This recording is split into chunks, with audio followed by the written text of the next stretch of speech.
Olá, amigos da TV Mundo Maior. O que pode levar uma mãe a matar e esquartejar o próprio filho? Hoje nós vamos falar sobre o caso do menino Juan Michael, uma criança de 9 anos que foi assassinado pela mãe e pela sua companheira. O crime aconteceu no dia 31 de maio de 2019. André, é um caso muito chocante, pois segundo a polícia, o Juan ele foi torturado e há cerca de 1 ano ele havia sido castrado. O que pode levar uma mãe a agir assim com o próprio filho? Completo desconhecimento da justiça divina e da lei de causa e efeito. Uma imaturidade e, por que não dizer, uma infantilidade espiritual, né?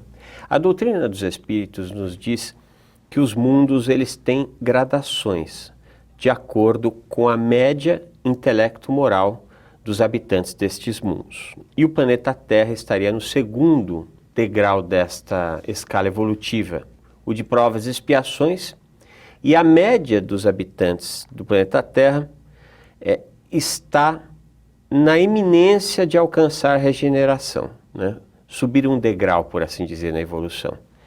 Estar na iminência não significa que em 10 anos nós teremos regeneração. Nós temos regeneração quando a maior parte do planeta já tenham passado a fase de provas e expiações e chegado na fase de regeneração. Entretanto, nós não temos aqui apenas almas de provas, expiações e de regeneração. Nós temos também almas primitivas.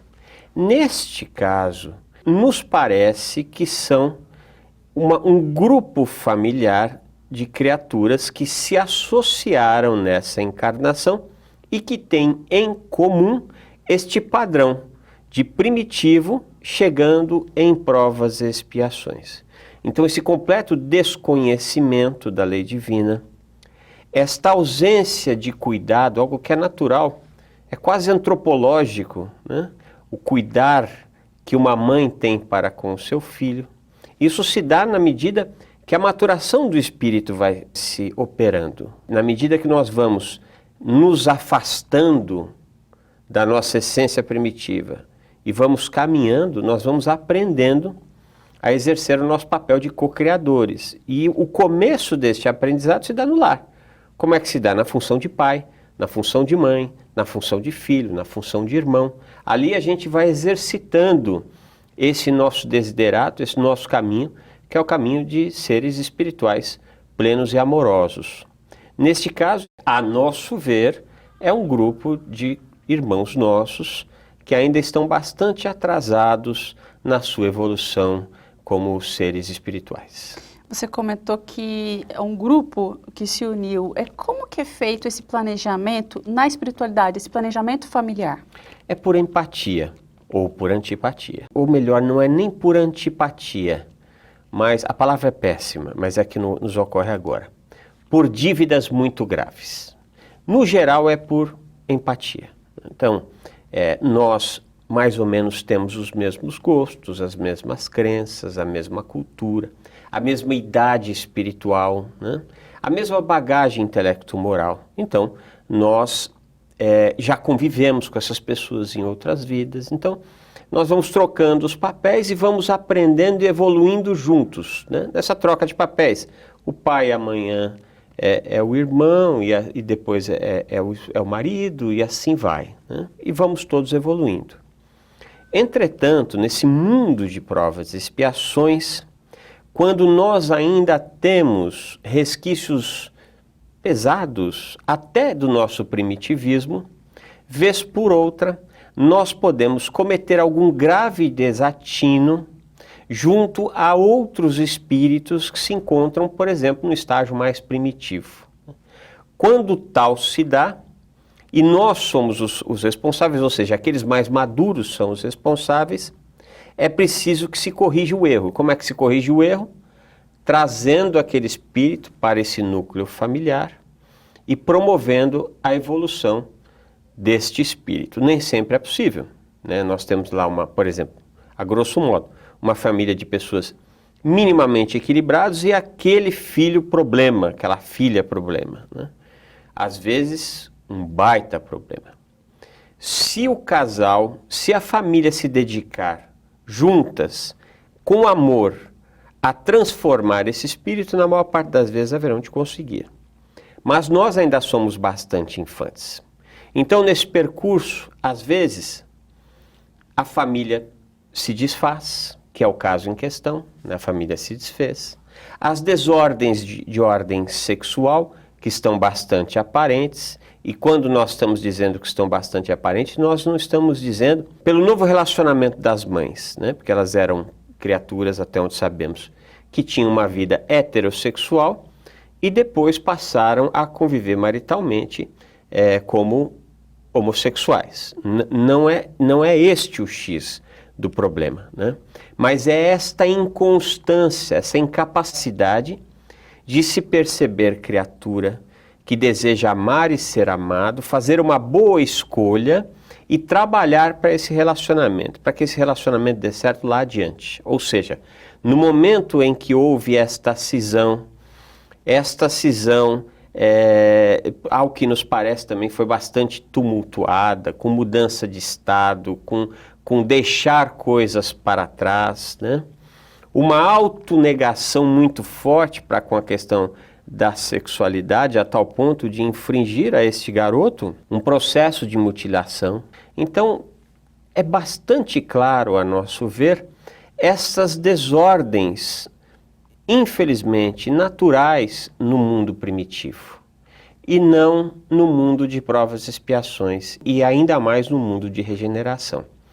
Quantas vezes na história humana casos como esse não deve ter se dado no passado? Só que não existia sequer a grande mídia, a mídia digitalizada para poder noticiá-los, né? São almas que certamente precisarão se reencontrar, né, para que tenham condições de se apaziguar. Pode ser, por exemplo, que o garoto já se apaziguou, dependendo de que garoto é este. Agora, o que nós não temos dúvida alguma é que existe uma lei soberanamente justa e boa que está tomando conta das coisas. O nosso olhar imediatista enxerga esses 9 anos só como 9 anos de sofrimentos, né? E não resta dúvidas que houve muito sofrimento. Entretanto, a depender do estágio psíquico, espiritual, moral deste garoto, os anos que virão à frente podem e certamente serão muito melhores para esse espírito do que os 9 anos de sofrimento. Então, o que nos resta, como aprendizes do Evangelho de Nosso Senhor, é vibrarmos por todas essas criaturas. Vibrarmos amor para este jovem que retorna para a espiritualidade, jovem nessa encarnação, mas espírito já antigo, e especialmente para essas criaturas que agrediram de uma forma covarde, de uma forma primitiva, e que certamente haverão de se ver não só com a justiça dos homens, mas especialmente com a justiça divina. Como você mesmo comentou, é um caso com muitos requintes de crueldade. A maldade, ela pode ser uma tendência que nós trazemos de outras vidas? Quando Kardec interroga os espíritos superiores a respeito do mal e do bem, os espíritos trazem uma informação muito importante, que o mal inexiste, né? O mal é a ausência do bem. Nós somos todos criados simples e ignorantes. E a partir desta primeira criação, como seres espirituais simples e ignorantes do mundo primitivo, habitantes de um mundo, nesse mundo primitivo, um mundo agressivo, violento, hostil, naturalmente nós vamos tendo os nossos acertos e desacertos. Estes desacertos, eles têm sempre o objetivo de educação, de correção, né? A divindade sempre nos faz convites que, através do amor, nós tenhamos condições de corrigir os desatinos de outrora, né? Vamos aqui no campo das possibilidades, né? Digamos que estas criaturas, estas 3 criaturas, essas 2 senhoras e esse jovem menino, eram inimigos do passado, que tiveram a oportunidade de reencarnar no mesmo núcleo familiar. Estas 2 senhoras tinham a opção, o livre-arbítrio, de respeitar aquele espírito, amar aquele espírito e preparar a evolução daquele espírito, de tal forma que todos cresceriam com aquilo. Tal se daria se ao longo de suas trajetórias o ciclo de agressividade e violência tivesse sido superado. Ou seja, quem será que foi a mãe e o pai destas duas senhoras? Quem será que foram os avós destas duas senhoras? É necessário que haja um momento em que um ascendente deste grupo familiar tenha condições de dar a outra face, aquilo que o Cristo nos recomenda. Dar a outra face não é você bateu aqui, bata aqui também. Dar a outra face é você bateu aqui, eu vou fazer o possível para não me dar conta dessa violência que você me infringiu, né? E daqui adiante eu vou tentar fazer as coisas certas, né? E assim o bisavô, muitas vezes, né, ele volta como bisneto, né? E ele tem a oportunidade de justamente dar esta outra face. E o avô vem como filho novamente, assim sucessivamente, recebendo a face do amor. E aí há a progressão desses espíritos, né?